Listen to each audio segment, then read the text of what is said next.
Ayan guys, update ko po kayo dito sa tanim naming mga kalabasa. Katapos lang po namin itong i-pruning at na-sprayan po namin yung mga damo ng glyphosate. At ito nga po, medyo namumula na po yung mga damo. Ngayon, ito naman po yung ating halamang kalabasa na super ganda na po.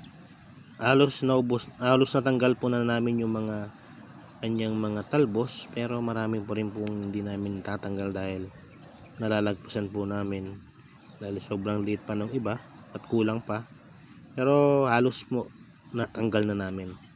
Ito naman po yung ating mga talong, at last week na nabunuan po natin sila. Ginamitan po natin sila ng fertilizer ng 3-4-14 na may tubig, drinking fertilizer ang ginawa po natin.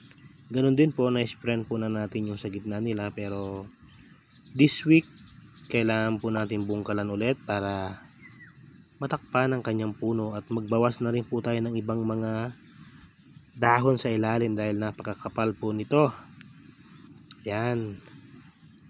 Ngayon, ang gagawin po namin, mag-i-spray po kami ng fungicide at saka insecticide dahil may mga lady beetle po tayong nakikita sa ating halaman. Ang gawin po natin, laganasin na natin pati talong na rin, sprayan na rin para maalagaan na rin po sa mga insecticide at di na po sila dumami. Ganun din po, ilalagay din po tayo ng mga foliar para pampaganda ng dahon. Kahit na hindi man tayo mag-abono, ng maliit man tayo mag-abono, at least mayroon pong nutrient na kakainin po yung dahon ng ating mga halaman.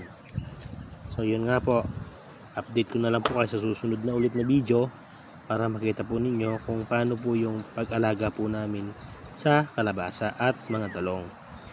Yung mga po hindi po namin alam dito, pwedeng mag-comment na lang po kayo para alam po namin, dahil first time po namin magtanim ng talong at kalabasa.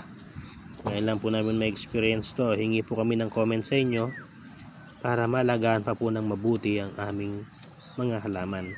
Salamat po sa inyong lahat. God bless you po. Thank you.